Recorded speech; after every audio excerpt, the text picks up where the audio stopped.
Բարեձեզ սիրելի հայրենակիցներ, ողջունում եմ ձեզ համայնայության մայրաքաղաք Երևանից։ Այսօր հունիսի 11-ն է 2025 թվական։ Կխոսենք աշխարհաքաղաքական, տարածաշրջանային ներպետական ուշագրավ թեմաներից, որոնք կներկայացնեմ իմ մեկնաբանությամբ։ Սկսենք հայաստանյան իրադարձություններից, չնայած ամեն անգամ նույն թեմային անդրադառնում ենք, բայց հարցը նաև որ Նիկոլ Փաշինյանն է անդրադառնում։ Անտեսենք չի ստացվի, օրակարգ են դրանով ձևավորում, բայց շատ չենք խորանա դրա մեջ, արագ կանցնենք շատ հարցեր կա քննարկելու։ Վարչապետ Նիկոլ Փաշինյանը գրել է. «Մայրաթոր Սուրբ Էջմիածինը թող պարզաբանի համաձայն հայաստանյա ծառաքելական Սուրբ եկեղեցու կանոնների ինչ է տեղի ունենում, երբ պարզվում է կուսակրոն հոգևորականը խախտել է կուսակրոնության ուխտի եւ կուսակրոնության ուխտի ստանձնումից հետո զավակ է ունեցել»։ Իհարկե ինքը համառորեն այս թեման շարունակում է, որ առնվազն մի անգամ դրանով հանդես գալու, ակնհայտ է, որ հիմա թիրախը ընտրվել է կաթողիկոսային պարզ պատճառով, որ Ռոբերտ Քոչարյանը այլևս մոդա չի, ինչքան փորձում են նրան նորից դարձնել հրեշ, նա տեղից հրեշ կա, բայց որ վտանգ ներկայացնող հրեշ այդպես չի,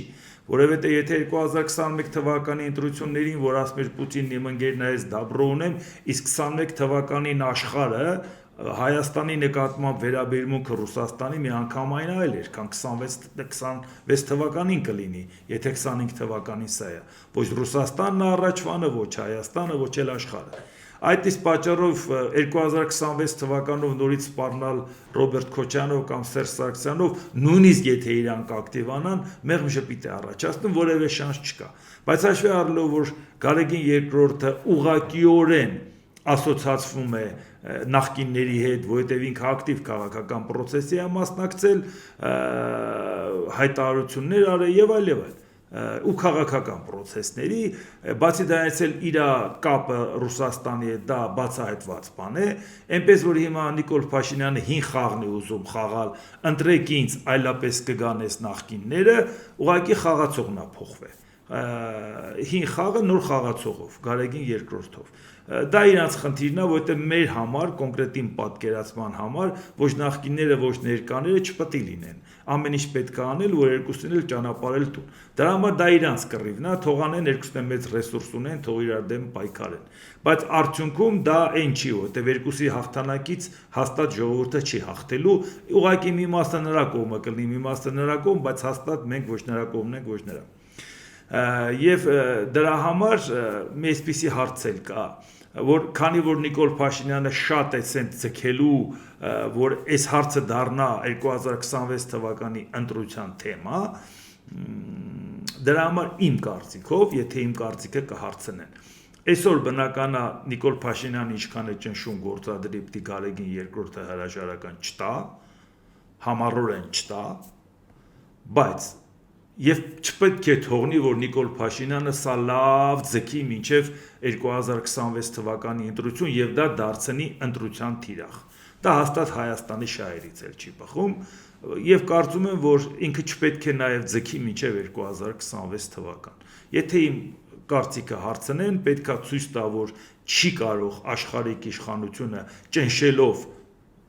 մայրաթորի վրա փորձի կարգել իր քպական կաթողիկոս, կապ չունի նա ներսից կընտրվի թե չէ, եթե նա ԿՊԱ-ական է, ԿՊԱ-ական, ինչ կապ ունի, ներսն է թե դուրսն է։ Հա, բայց եւ միևնույն ժամանակ կարող է, ասի տարիքն էլ ներում է, հանգիստ կարող է նոր տարին շնորհավորելուց հետո ասի առողջական խնդիրներ ունեմ, հիմա շատ ակտիվ պրոցես ենք մտնում, չեմ ցանկանա, որ այս առողջությամբ ես այդ դա շարունակեմ։ Եվ դեկտեմբերի 31-ին իր հայրապետական խոսքից հետո ասի նաև ժողովուրդ ջան, հաջողություն, լավ մնացեք։ Դրանովից նախ կասի, որ ով էլ ընտրվի պետք է լինի ինքնուրույն, այսինքն եկեղեցին անջատ է պետությունից եւ աշխարհիկ պատվիրակները մեծամասնություն չեն կազմում, չի կարելի թույլ տալ, որ Փաշինյանն ասի վճռական ներկայություն պետք է ունենա, մասնակցություն պետք է ունենա պետությունը ինիկատիվ ունի կառավարությունը, այդ դեպքում, այսինքն եւ ստացվում է նորմալ վիճակ։ Այն ինչ որ ինքը ընտրվել է ու գիտենք ոնց է ընտրվել այդ նորություն չի, իր խախտումներն է գիտենք, բայց ստեղ հաղթանակի խնդիր չի, թե որ կողմն է հաղթելու։ Նորմալ ոչ ոքին դա է։ Այսինքն դու այսօր հրաժարական չես տալիս, բայց հարցը չես ձգում, որ դառնաս ընտրության թեմա 26-ին։ Դեկտեմբերի 31-ին հաջողություն ես մաղթում, որովհետև անիմաստ այս լարվածությունը հաստատ ոչ մի լավ բանի մեր երկրին չի բերում, որի պարագայում էլ թող մայրաթորը ընտրի արժանավորին, ոչ մեկն է չխառնվի դրան։ Եվ նաև իշխանությանն էլ ցույց տան, որ տես, քեզ չհաջողվեց տապալել, բայց մենք մեր ընտրությունը կատարում ենք այսպես։ Քեզ չի էլ հաջողվելու միջամտել։ Այդքանը կարողացեք ձեր դեմքը փրկեք, ոչ թե Գարեգին երկրորդ, այլ ձեր դեմքը փրկեք, որովհետև շատ բացասական բաներ մենք իմացել ենք օֆշորային սկանդալում ոնց է խառնված եկեղեցական բարձրաստիճան պաշտոնյա, իմացել ենք թե ինչ է անում, ասենք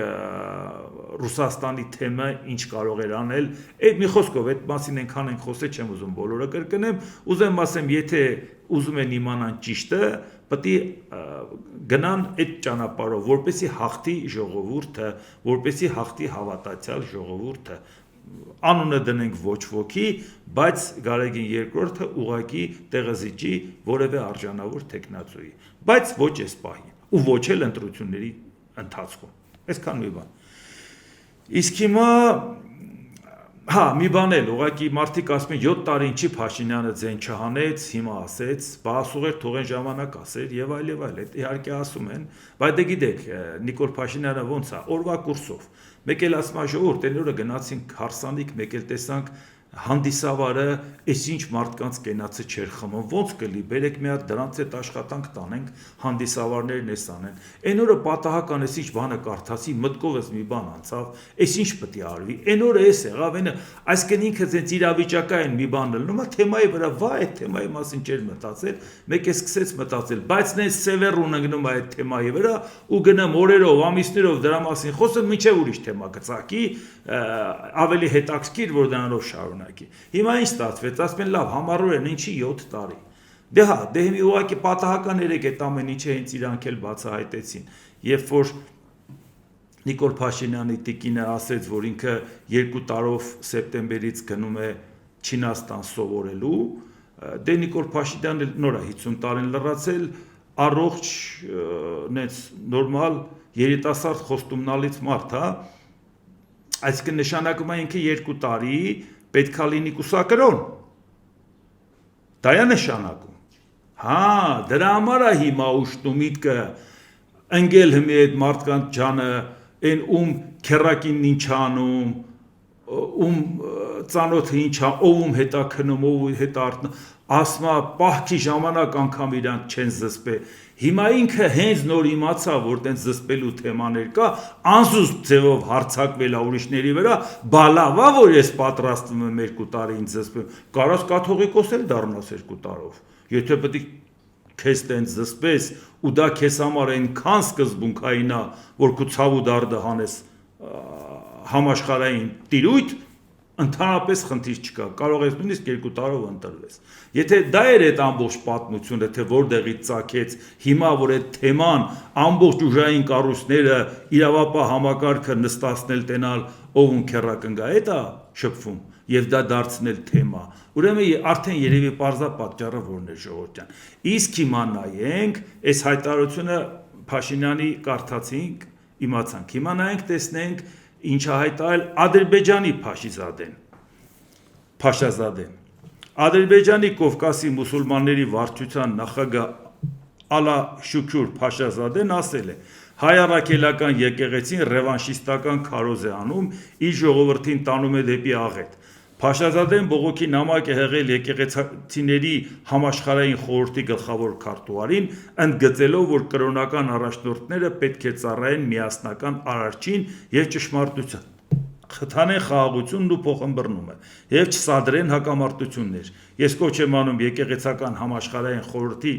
չաջակցել ռևանշիստական քարոզչությանը, որը խախտում է փխրուն խաղաղությունը, ասվում է նամակում։ Փաշազադեն առաջարկել է, որ եկեղեցին իր համաշխարհային խորհուրդը պատվիրակություն ուղարկի տարածաշրջանում իրական իրավիճակին ծանոթանալու համար 86,000 քառակուսի կիլոմետր տարածք զբաղեցնող Ադրբեջանի տարածքում Արցախ անունով վարչական միավոր չկա։ Նույնիսկ Հայաստանի վարչապետն է ստիպված ճանաչել այս պատմական իրողությունը, նշել է Փաշազադեն։ Եվ սա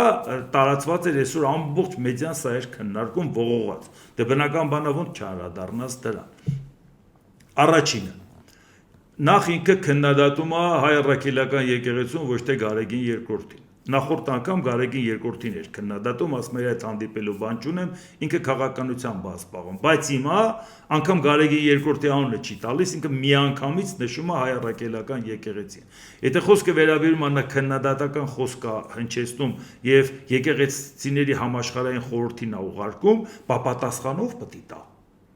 Մենք չենք ուզում դրան հակադարձենք, որ ասենք, այս ինչ ես խոսում, ինչի մասին է, հայ առաքելական եկեղեցուն ես անուն դնում, դա արդեն խոսքը չի վերաբերում Գարեգին, նույնիսկ եթե Գարեգին II-ին էլ վերաբերվեր, բայց օտարը ասեր, մենք պետք է պաշտպանեինք։ Այդ մենք ներսում կարող ենք մեր գնահատականը տանք, այդ մենք դրսում մեր իշխանություններին էլ ենք պաշտպանում,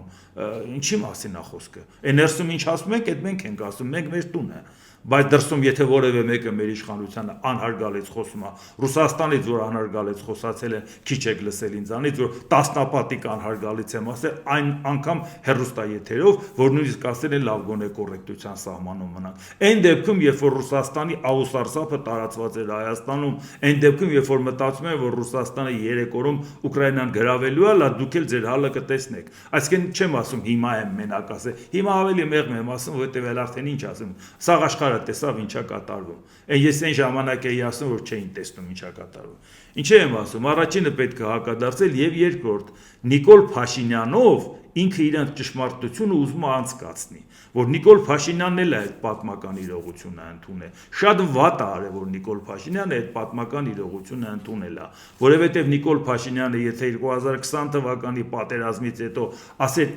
իրավիճակը սա է, չենք կարող դա այդ հաշվի չնստենք, կարող ենք մի կերպ հաշտվել այդ մտքի հետ։ Բայց երբ որ ինքը ասում է 91 թվականից Արցախը Ադրբեջանի կազմում, այո դա շատ վատ է եւ մեր իրավական համակարգը պարտավոր էր դրան արձագանքել եւ նորմալ հայցադիմում ներկայացնել եւ ցույց տալ, որ նախ Նիկոլ Փաշինյանը սխալ է ասում այդպիսի բան չկա, այն ժամանակվա օրենքներով այնպես չէր, որ Հայաստանը հարձակվել է Ադրբեջանի վրա, որովհետև Արցախը Ադրբեջանի կազմում էր, մենք ինչ գործ ունենք իր հետ կռվենք։ Եվ այդ ամբողջը, որ Հայաստանի վրա դարձավ, որ մենք 30 տարուց ավել օկուպացրել ենք, որ նրանք հայց են ներկայացել, որ թալանել ենք իրանց տարածքները, այդ ամեն ինչի մասին շատ են խոսել։ Այսինքն Նիկոլ Փաշինյանը նախ սխալ բան է ասել, այդ սխալով փորձել է Ադրբեջանին զենք տա մեր դեմ պայքարելու։ Դրա համար հիմա մի կողմ դրեք Գարեգինին, դուք Հայաստանին մեղադրանք ա ներկայացում, պատասխանեք այդ մեղադրանքին, որ ասեք ինչ ես խոսում։ 86,600 քառակուսի կիլոմետր տարածքի մեջ լղիմ չի եղել։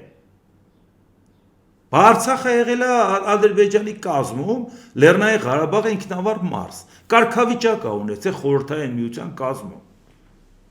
Բայց կարգավիճակը ո՞նց վերացավ։ Բայց դուք եք կարգավիճակի հետ կապված լայն ինքնավարության կարգավիճակ առաջարկում։ Այդ թվում այդքան որ հիշատակում է Նիկոլ Փաշինյանը Լիսաբոնի գագաթնաժողովը դեկտեմբերի 3-ի 96 թվականին ամենալայն կարգավիճակի մասին գրած էր որ Հայաստանը վետո է դրել, բայց այդ ո՞նց էր 91 թվականից իրանցը։ Եթե իրանք նոր էին առաջարկում, ասում էին սա ընդունեք որպես առաջարկ, բայց այդ առաջարկը չի ընդունվել։ Այսինքն դուք նույնիսկ այդ կարգավիճակը չեք ճանաչում, ասում եք Արցախ անունով վարչական միավոր չկա, այսօր չկա, որովհետև լուծարել եք։ Բայց եղել է, չէ՞, այդ մարդիկ իրաց պատմական հողը ապրել են խորհրդային միության տարածքում եւ ունեցել են կարգավիճակ եւ իրաց բնորանում ապրելու իրավունք։ Ուզեմ ասեմ, սրան պետք է լրջորեն անդրադառնալ, որովհետեւ սա չի կարելի ասել, լավ, ոչինչ մեկը մենք Գարեգինին չենք սիրում, թող գնահատի։ Գարեգինին կարա չսիրես, բա Հայաստանը։ Իսկ հիմա տեսնենք Ռուսաստանը իր անթակույց, այսպես ասած, սպառնալից ակնարկները նորից շարունակում է։ Ռուսաստանի Դաշնության արտգործնախարարության պաշտոնական ներկայացուցիչ Մարիա Զախարովան ասել է. ՆԱՏՕ-ն հարավային Կովկասի անվտանգության տեսակետից որևէ լավ բան չի ներկայացնում։ Ընդհակառակը արևմտականների հիմնական նպատակն է խարխլել իրավիճակը տարածաշրջանում, ստեղծել լարվածության նոր օջախներ։ Հուսով ենք և Բաքվում և Երևանում հավասարապես հասկանում են այս հարցում մեր հիմնավորված մտահոգությունը և լիարժեք գիտակցում ագրեսիվ ռազմական դաշինքների հետ համագործակցության խորացման ռիսկերը։ Այսինքն մեզ ուզում են ասել, որ մենք լավ գիտակցում ենք և դուք ռիսկային բաներ եք անում։ Իդեպ այս ակնարկը վերաբերում էր նաև Ադրբեջանին, ոչ միայն Հայաստանին, բայց դե դուք գիտեք, միշտ Ռուսաստանը իր թիրախը ընտրում է Հայաստանը։ Ուղղակի չէր կարող չպատասխանել Ադրբեջանի հետ կապված Ադրբեջան-ՆԱՏՕ համագործակցության, բայց մոռանում է, որ ՆԱՏՕ-ին բերեց Ադրբեջանի տարածք մտցրեց հենց Ռուսաստանը։ Արցախի հետ պատերազմի ժամանակ գլուխները գովալով, որ պաշտպանում էին Ադրբեջանի տարածքային ամբողջականությունը, համատեղ գործում Թուրքիայի հետ։ Թուրքիան էլ ՆԱՏՕ-ի անդամ է, այդ ժամանակին ենք ասել, ինչի բարի ՆԱՏՕ-ական ալնում է, պայքարում ես, որ ՆԱՏՕ-ի անդամ չդառնա Ուկրաինան, բայց ՆԱՏՕ-ի անդամ Թուրքիան բերում մտցնում ես հարավային Կովկաս։ Կարելի է հասկանալ լոգիկան որն է, որովհետև Էրդողանը ընկեր է, ՆԱՏՕ-ի անդամ Էրդողանը ոնց է ընկեր։ Վաղը մյուս օրը իրավիճակը կարող է փոխվի այդ ընկերական հարաբերությունները ուրիշ ընթացք ստանա, բայց այն ինչ որ ձեռքաբեր է ՆԱՏՕ-ն այլևս չհանձնի այդ բնագծերը։ Այնպես որ եթե ՆԱՏՕ-ից վախացնում է Ռուսաստանը, այդ ինքն է մտցրել հարավային Կովկաս։ Հիմա այդ էլ քիչ է, այդ սպառնալիցը։ Մարիա Զախարովան ինչ ասում, մենք տեղյակ ենք Հայաստանում Եվրամիության առաքելության գործունեության հետ կապված Բաքվի արդարացի մտահոգությունների մասին։ Լավ հայտնի է, թե ինչով են զբաղվում առաքելության աշխատակիցները։ Նրանք լրտեսում են Հայաստանի հարևան երկրներին, տարածաշրջանի կայունությանը նրանք չեն նպաստում։ Սա էլ ուրեմն անկայունություն է առաջ բերում։ Այս սաները սա կասեն։ Ինչ վերաբերում է Հայաստանում տեղակայված ռուսական ռազմաբազային, ըստ Զախարովայի, այն դուրս բերելու մասին Երևանից որևէ ազդանշան չեն ստացել։ Հայաստանի պաշտոնյաները հաստատում են, այդ թվում հրապարակավ, որ նման հարցեր օրակարգում չկան։ Երևանը հասկանում է, որ ռուսական ռազմական ներկայությունը տարածաշրջանի անվտանգության ճարտարապետության կարևոր տարր է, թե Հայաստանում, թե ամբողջ հարավային Կովկասում։ Այսինքն սա նաև մեր իշխանությունների հասցեին հայտարարություն, որ մեր իշխանությունները մտադիր անգամ չեն, մտներով անգամ չի անցնում ռազմաբազան հանելու։ Սա էլ նրանց համար, ովքեր ասում են մենք ողջունում ենք մեր իշխանությունների արևմտյան ուղղությամբ քաղաքականությունը, տեսեք քայլեր է անում։ Ում եք խափում, ժողովուրդ ջան, այս հասարակությունը խափվող չի էլի։ Դες պարզ ներկայացում է ինչը ինչոց է։ Դուք տեսնում եք, որ այդ մարդիկ ռուսների հետ պայմանավորված ընդհանրապես բազայի հարց չի էլ քննարկվում։ Իրանք իրանց անվտանգությունը պատկերացնում են այդ բազայով։ Մի բան, որ հաստատ գիտենք, որ մեր անվտանգությունը որևէ կերպ դրանով պայմանավորված չէ։ Բայց բացի դրանից, հիմա եթե սենց ասում է արդարացի մտահոգությունը Բաքվի, որ նրանք իսկապես լրտեսում են, դե դեպքում հարց է ծագում, բայց լրտեսներին ժամ առաջ հանելու համար Ադրբեջանը բա ինչ է անում։ Ադրբեջանը խաղաղության պայմանագրի մեջ կետերից մեկը ավելացրեց, որ Հայաստանը չէր համաձայն, վերջապես համաձայնվեց, որ եթե իրանք պայմանագիրը ստորագրեն, Փաշինյանն ինչ էր ասում, որտեղ սահմանազատում կանենք, այդտեղից կհանենք զորքը։ Այդտեղից կհանենք դիտորդները եվրոպական։ Հետո ստիպված զիջումների գնաց, եկան պայմանավորված, հետել իրանք գիտեն, որ լավ համաձայն ենք, եթե խաղաղության պայմանագիրը ստորագրվի, մենք արդեն եվրոդիտորդներին հանում ենք։ Եթե այդ կետը Ադրբեջանն ավելացրել է, որտեղ իր համար շատ կարևոր է, որ դիտորդները դուրս գան։ Եթե իր համար դա այդքան կարևոր ու սկզբունքային ու այդքան լուրջ վտանգ է ներկայացնում, բա պայմանագիրը ստորագրի այդ մարդկանց հանեն։ Դա նշանակում է, որ իր համար դա այդքան կարևոր չի։ Եթե այդքան կարևոր լիներ, որ կետը մտցրել է պայմանագրի մեջ, ուրեմն եթե այդքան կարևոր լիներ, այդ պայմանագիրը կստորագրեր։ Եմի Զախարովան իրան որ ճղում է, Ադրբեջանի մտահոգությունների հետ կապված տենց հուզված է։ Ադրբեջանը պայմանավորվել է պայմանագրով հանել։ Հիմա պայմանագրից առաջ մենք ինչի՞ ելնելով պետք է հանենք։ Եթե արդեն Ադրբեջանի հետ պայմանավորվածություն կա, փաստաթղթի մեջ ներառված է։ Եվ իսկ Ադրբեջանն էլ ասում է, մինչև սահմանադրությունը չփոխեք, պայմանագիրը չեմ ստորագրում։ Նշանակ մենք չի շտապում այդ հարցով։ Զախարովան ինչի է շտապում։ Այն էլ Ադրբեջանի մտահոգություններն արդարացնում։ ԱՄՆ-ում Ռուսաստանի դեսպան Ալեքսանդր Դարչիևը հայտարարել է. Ռուսաստանն ու ԱՄՆ-ն նախնական որոշում են կայացել հարաբերությունների կարգավորման հարցով խորհրդակցությունները Ստամբուլից տեղափոխել իրենց մայրաքաղաքներ Մոսկվա եւ Վաշինգտոն, երկկողմ հարաբերություններում առկա լարվածությունները հաղթահարելու նպատակով։ Ռուս-ամերիկյան հարաբերությունների վերականգնման համար դեռ երկար ճանապարհ կա եւ գործընթացն ինքնին դժվարությամբ է ընթանում, եւ այն դանդաղեցնում է ոչ միայն Սպիտակ տան հակառակորդները իդեմս խորքային պետության, այլև կոնգրեսի բազեները, որտեղ ձևավորվել են կայուն հակառուսական լոբի, նշել է Դարչիևը։ Դեսպանը հաստատել է, որ պատվիրակությունների հաջորդ բանակցությունները տեղի կունենան Մոսկվայում շատ մոտ ապագայում։ Այս սա ամեն դեպքում հիմա էլ գնահատական են տալիս Միացյալ Նահանգների այլ կառույցներին, սա առնվազն անհարգալից վերաբերմունք հավասար ժեստեր անեն իշխանությանը, գործադիրին եւ տենց անհարգալից խոսեն մյուսների հասցեին, պետք է որ Ամերիկայի Միացյալ Նահանգի Տրամպի ադմինիստրացիան սենց կուլ չտա դա, բայց ցույց տա, տեսեք մենք կարգավորում ենք։ Եվ երկրորդ, իրանց հարաբերությունները այնքան ջերմ է, որ արդեն իրար տուն գնալ գալով մակարդակի է հասել։ Ամերիկայի Միացյալ Նահանգների հետ հաջորդ հանդիպումը Մոսկվայում ունենում, իսկ Ամերիկայում շատ լավ գիտեն, որ Ռուսաստանի ներսում խիստ անկայունություն է առաջանում, տերիտորիալ միավորումները արդեն անհանգիստ են, մանավանդ հարվածները խփում են տարբեր տեղեր, թե ինչ բերեց Պուտինը մեր գլուխը, արդեն փորձում են այդ կենտրոնախույզ ուժեր են առաջանում որոշակի լարվածություն, մեկ էլ Ամերիկան ասում է հանգիստ եղեք տեղները տեստեք, հեսա գալիս եմ, դե որ Ամերիկան գա, Ամերիկայի պատվիրակությունը պատկերացնեք ինչ ձևի կպրոպագանդեն այդ ամեն ինչը, չէ՞։ Այդ է իրանց ուզածը եւ որի պարագան սա հերթական աջակցությունն է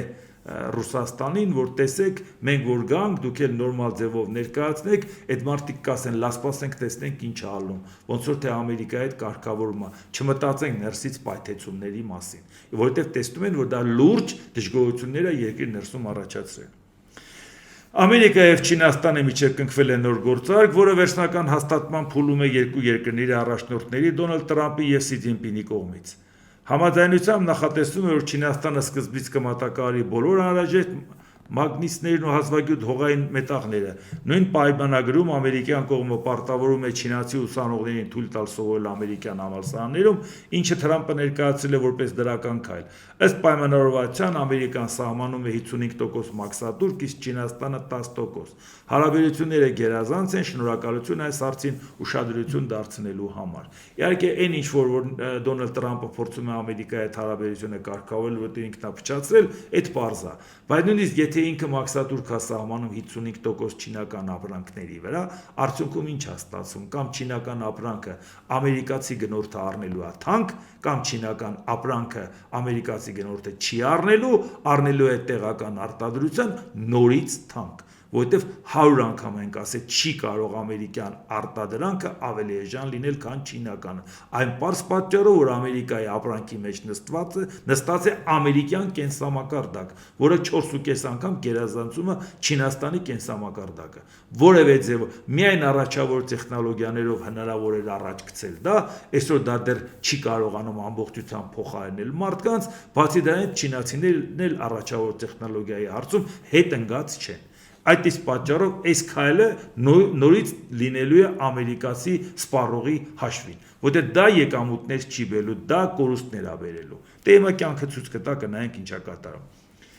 Ռուսաստանի նախագահի օգնական Վլադիմիր Մեդինսկին հայտարարել է, որ Ուկրաինան ցույց է տալիս պատրաստ չէ բանակցությունների։ Նման մարտավարությունը կարող է վատթարացնել Կիևի իրավիճակը ներկայիս հակամարտության համատեքստում։ Մենք խաղաղություն ենք ուզում, ասել է ռուսական բանակցային թիմի ղեկավարը, հավելելով, որ եթե Ուկրաինան շարունակի առաջնորդվել այլ պետությունների շահերով, ապա ռուսական կողմը ստիպված կլինի արձագանքել։ Մեդինսկու խոսքով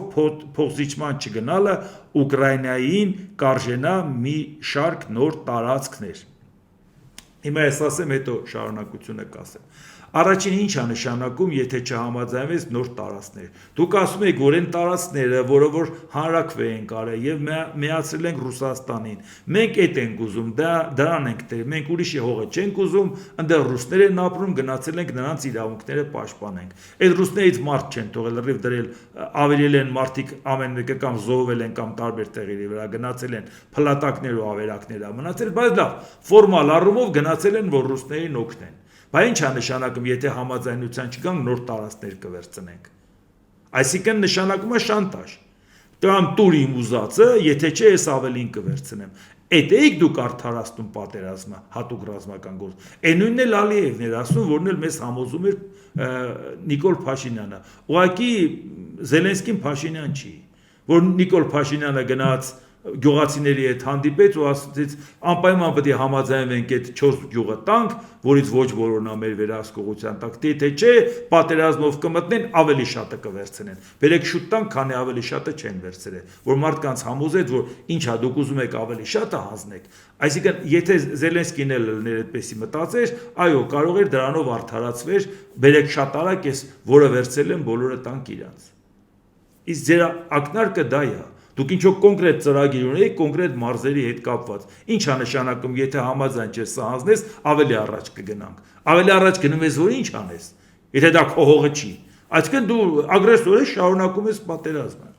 Բայց ուրիշ բան ասես, սա ավելի կարևոր է։ Ժամանակին էլ ինքը մշակույթի նախարար ա եղել, ոնց որ պետք է ինչ-որ բաներ իմանալ, էլի։ Մեդինսկին նշել է, որ անհնար է երկարատև հակամարտություններ վարել Ռուսաստանի հետ։ Ռուսաստանը հաղթում է ձգձգված մարտերում։ Որպես օրինակ նա բերել է 18-րդ դարում Շվեդիայի հետ 21-ամյա պատերազմը։ Այսինքն այս պատմության գիրքն են ընկել, Ռուսաստանը ձգձգվող պատերազմներում հաղթում է եւ գնացել հասել են Շվեդիայի օրինակն են բերում։ Լավ է, որ Շվեդիայի օրինակն եք բերում 1700-ից 1721 թվական Կարլ 12-ի հետ պատերազմը, բայց չմոռանանք, որ Կարլ 12-ը դա 15 տարեկանում գահ բարձացավ, հայրը հիվանդ էր, մահացավ, ինքը բարձացավ, 15 տարեկան երեխա էր։ Իսկ պատերազմը սկսել է 1700 թվականին։ Ինքը ընդամենը 18 տարեկան էր։ Եվ Ռուսաստանը, որ մեզ ներկայացնում է, որ իրանք պատերազմի մեջ մտան եւ այլ, մոռացել եք, որ 18 տարեկան Կարլ 12-ի վրա հարձակվեցին Դանիան, Ռեչպոսպոլիտան, այսինքն Լեհ Լիտվականունյան, Սաքսոնիան եւ Ռուսաստանը դաշինք էին կազմել, հարձակվեցին շվեդների վրա։ Ես շվեդները լավ էլ պատասխան էին տալիս, բայց երկար չկարողացան ձգեն Պոլտավայի ճակատամարտից հետո 1709 թվականին արդեն իրավիճակը կտրուկ փոխվեց։ Ու այդ ժամանակ այս երիտասարդը հայտնվեց Ստամբուլում, պատվավոր գերու կարգավիճակով։ Բայց ուշադրություն դարձրեք, Շվեդիայից եք խոսում, որ օրինակ վերցնենք, տեսնենք ինչա։ Գնացել էր այնտեղ, ինչ էր նայում, ուսումնասիրում էր իրավական համակարգը, լատեսներ Օսմանյան կայսրությունում կարող է մի հատ լավ բան լինի, որը իր պետությանը պետք կգա։ Գերի էր ընկած, պատվավոր գերի էր։ Ինչ էր ուսումնասիրում, որ կարելի է ստեղծել թագավորական օմբուդսմենի ինստիտուտ, որպեսզի կարողանան այդ վերահսկողությունը սահմանեն։ Ինքը դժգոհ էր պետական ապարատի վերաբերմունքից, իրան բայց հակակշիռ էր պետք որ դա կարգի բերեն։ Ինչի մասին էր մտածում Կարլ 12-ը, դրա մասին էր մտածում։ Ինչի եմ ասում, երբ որ Շվեդիայից օրինակ է բերում ինքը, պետք է մի հատ ուշադրություն դարձնի, էլի, այդ նույն Շվեդիան աշխարհում առաջինը ընդունեց օմբուդսմենի արդեն Ռիքստագի կողմից պարլամենտական օմբուդսմենի ինստիտուտը 1809 թվականին։ Ինչի եմ սա ասում, որովհետև նա այդքան կարևորեց մարդու իրավունքները, այդքան նրա համար արժեք էր, բայց նույն Ֆինլանդիան, որը Շվեդիայի հետ գրեթե ոչ միայն հարևան են, այլ նաև լավ էլ իրար շատ ժամանակ միասին ապրել են եւ այլ, ֆինները ընդունեցին 1919 թվականին, ինչու, որովհետև 18 թվականին մինչև Խորհրդային Միության կազմում էին Ռուսաստանից, երբ որ արդեն առանձնացեն հեղափոխությունն անելուց հետո առաջի իսկ գործը ֆինական հանրապետություն հռչակել են 19 թվին, առաջի գործը օմբուդսմենի ինստիտուտ են ստեղծել, որովհետև մարդու իրավունքները կարևորել են։ 110 տարվա տարբերություն էր, որովհետև մեկը Ռուսաստանի ազդեցության տակ էր, մեկը ինքնուրույն։ 1809 թվականին օմբուդսմենը ընդունել Շվեդիան, 1809 թվականին Ֆինլանդիայի վրա վերահսկողությունը սահմանել Ռուսաստանը։ Ինչու համար է բա այդ օրին, որովհետև 1861 թվին նոր ճորտատիրական կարգեր է վերացրել Ռուսաստանում, 1809 թվին դու ոնց կարեր օմբուդսմեն ստեղծեիր, մարդու իրավունք ոնց կարեր ճանաչել, եթե ճորտատիրական կարգերը 61 թվին ա վերացել։ Ինչի եմ ես սա ասում, որ Շվեդիային օրինակ եք բերեմ, Շվեդիան հա պարտվե, հա, այսօր Շվեդիան իր կենսամակարդակով աշխարհում երկրորդն է, Որոշ ժամանակ գալիս է ցուցանիշներով առաջին, որոշ ժամանակ կարող է իջնի երրորդ, բայց հաստատ հնգյակից դուրս չի մնում։ Էտա պարտված Շվեդիան։ Իսկ նայեք ինչա կատարում Ռուսաստանը, որ երրորդն է։ Ռուսաստանը կարող է ըլնի, ասենք 70-րդը։ Այդ պատերազմից առաջ, պատերազմից հետո 77-րդը։ Հիմա վերջի ցուցանիշները չկա, որ մի հատ տեսնեք ինչ խայտարակ վիճակը։ Դուք եք հաղթել Շվեդիային օրինակ եք բերում։ Այդ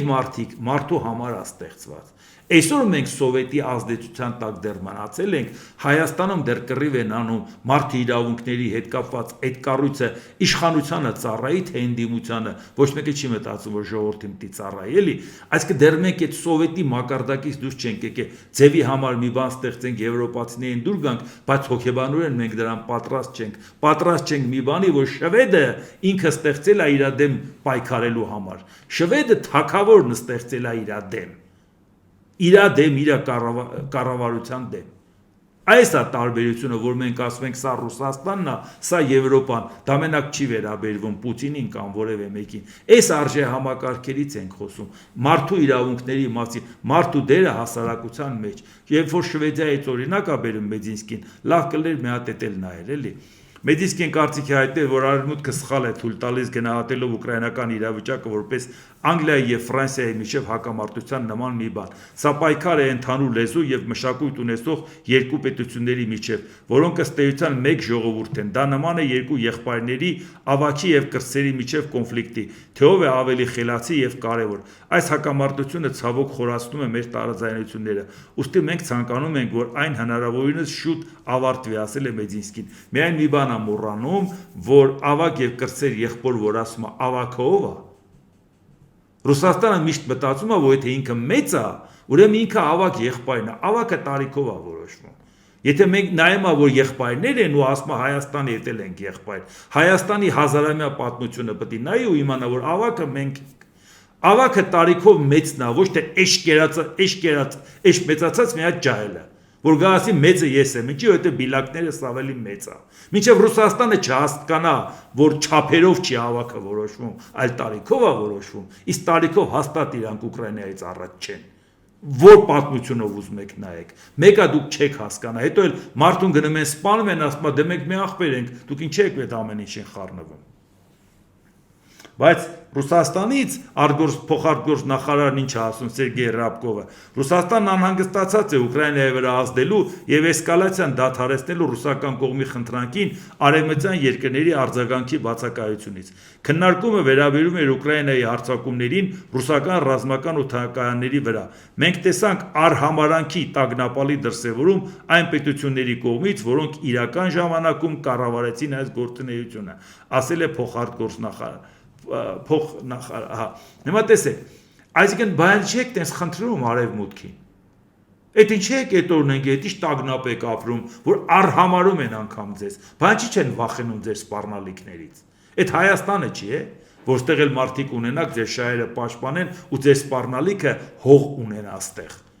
Այն հեչել չխոսած, լավ ենք անում, արհամարում ենք, շարունակում ենք զինվել։ Գերմանիայի կանցլեր Ֆրիդրիխ Մերցը Նիդերլանդների վարչապետ Դիկ Շոֆի հետ համատեղ մամուլի ասուլիսում հայտարարել է Ուկրաինայում պատերազմի տևողությունը կախված է հակառուսական պատժամիջոցների արդյունավետությունից։ Այդ իսկ պատճառով մենք եւ ես անձամբ ցանկանում ենք հասնել նրան, որ ԱՄՆ-ն նույնպես պատժամիջոցներ սահմանի, ասել է Մերցը։ Գերմանիայի կանցլերը նշել է, որ ջանքերը չպետք է թուլացվեն ոչ Ուկրաինային ռազմական աջակցության ցուցաբերելու, ոչ էլ Ռուսաստանի Դաշնության դեմ պատժամիջոցների պահպանումն ավելացնելու հարցում։ Իդեպ Նորվեգիան նախատեսում է Ուկրաինային ավելի շատ F-16 կործանիչներ փոխանցել, քան նախկինում խոստացել էր։ Նորվեգիան տեղափոխման համար ընդհանուր առմամբ պատրաստում է 14 կործանիչ, թեպետ պաշտոնապես հայտարարել էր 6-ի վատակարարման մասին։ Բացի դա Նորվեգիան խոստացել էր կործանիչները Կիևի հասցնել մինչև 25 թվականի վերջ, բացի իսկ զեկույցում նաև նշվում է, որ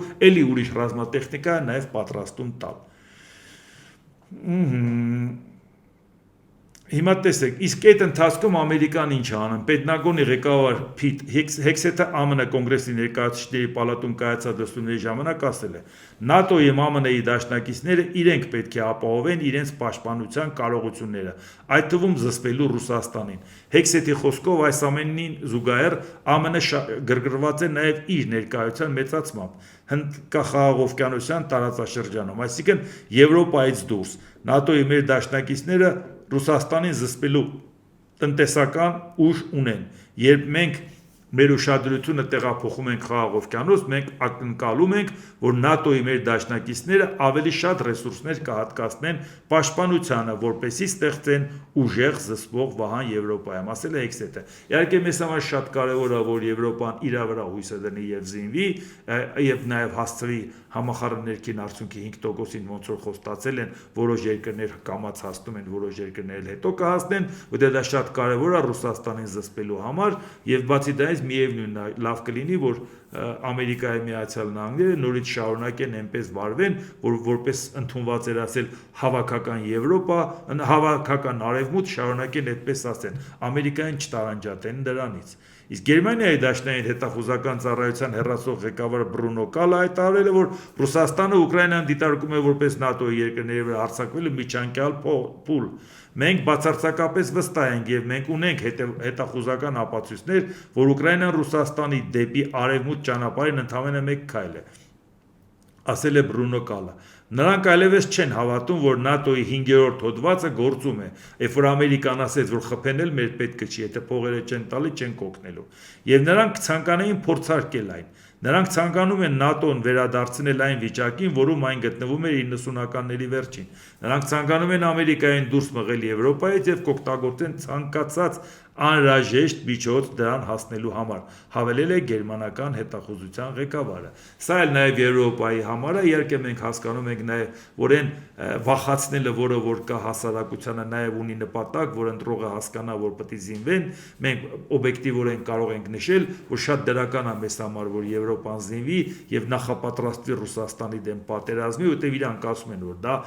նախապատրաստվում է, այսինքն բերեք օգնենք Ուկրաինային, պատրաստել ենք Ռուսաստանի հետ պատերազմի։ Բայց եւ միևնույն ժամանակ հասկանում ենք, որ այդ վտանգը մի քիչ չափազանցված է, բայց մեզ ոչինչ չի խանգարում, որ այդ չափազանցված վտանգը հնարավորություն տա Եվրոպան զինվի։ Ուղղակի մենք իրար հետ քննարկում ենք, մենք մեր կարծիքը գիտենք դրա մասին։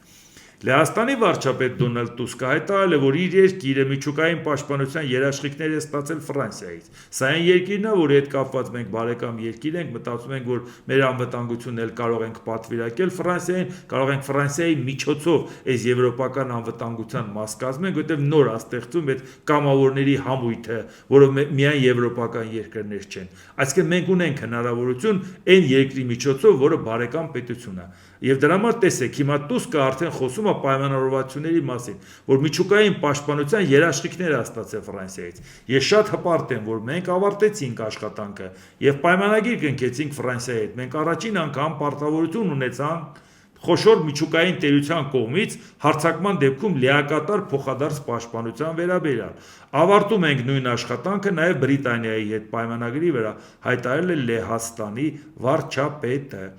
Հիմա ես դա ասացի ինչի համար, որ մենք նայենք, որ այդ հարցում մենք ունենք հնարավորություն տեսնելու, որ ուշ թե շուտ մենք էլ ենք մտածել մի քիչ ավելի ակտիվ քայլեր կատարենք դեպի Եվրոպա։ Հետո չզարմանանք, թե Ադրբեջանը Եվրոպայի հետ ոնց է աշխատում։ Աշխատում է մեր չաշխատելու պարագայում։ Աշխատում է, երբ որ մենք տեսնում ենք, թե մերոնք ինչով են զբաղված։ Իսկ հիմա տեսնենք, որ Եվրոպան նաև բոլոր ուղղությունները ակտիվորեն օգտագործում է։ Եվրահանձնաժողովի նախագահ Ուրսուլա ֆոն դեր Լեյենը ինչ է ասել։ Հնդկաստան-Եվրամիություն ռազմավարական գործընկերությունն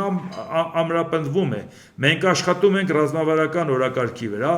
որը հիմնված է աճի եւ ազատ առևտրի տեխնոլոգիաների եւ նորարարության, ինչպես նաեւ անվտանգության եւ պաշտպանության հավակնոտ համաձայնագրի վրա։ Ես անհամբերությամբ սպասում եմ այն ընդունել Հնդկաստանի վարչապետ Նարենդրա Մոդիի հետ մեր հաջորդ գագաթնաժողովում։ Այսինքն ինչպես տեսնում եք, իրանք քայլերը անում են այն ուղղությամբ, որպեսզի կարողանան հասնեն Եվրոպան Հնդկաստանի հետ նորմալ հարաբերություն հաստատի։ Մենք Հնդկաստանի հետ որևէ խնդիր չունենք, Եվրոպայի հետ էլ չունենք եւ տեսնում ենք այդ ակտիվությունը, բայց մենք էլ խաղի մեջ չենք։ Դա է վատը, որ կարելի ավելի համակարգված աշխատել։ Իսկ նաեւ տեսնենք, որ այն սպառնալիքը, որ փոխադարձաբար սպառնալիքներ են իրար հասցեի հնչեցնում, ԱՄՆ կենտրոնական հրամանատարության ղեկավար Մայքլ Կուրիլան ներկայացուցիչների պալատում լսումների ժամանակ հայտարարել է. եթե Իրանի ռեժիմը որոշի սկսել միջուկային զենքի արագացված ստեղծումը, ապա ըստ հաշվարկների մի քանի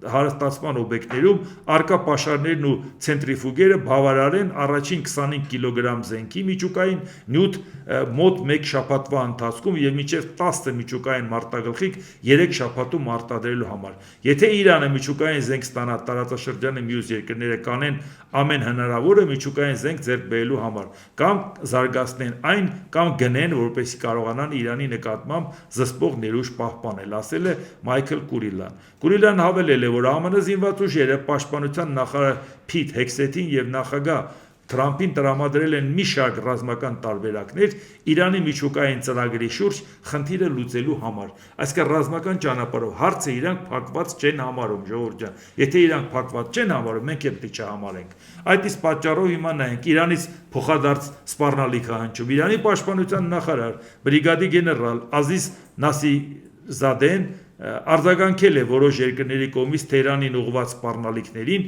միջուկային բանակցությունների ձախողման դեպքում։ Իրանի ժողովրդի եւ զինված ուժերի անունից հայտարարում եմ, որ Աստծո կամքով բանակցությունները կհաջողվեն, բայց եթե դրանք չավարտվեն եւ մեզ հակամարտ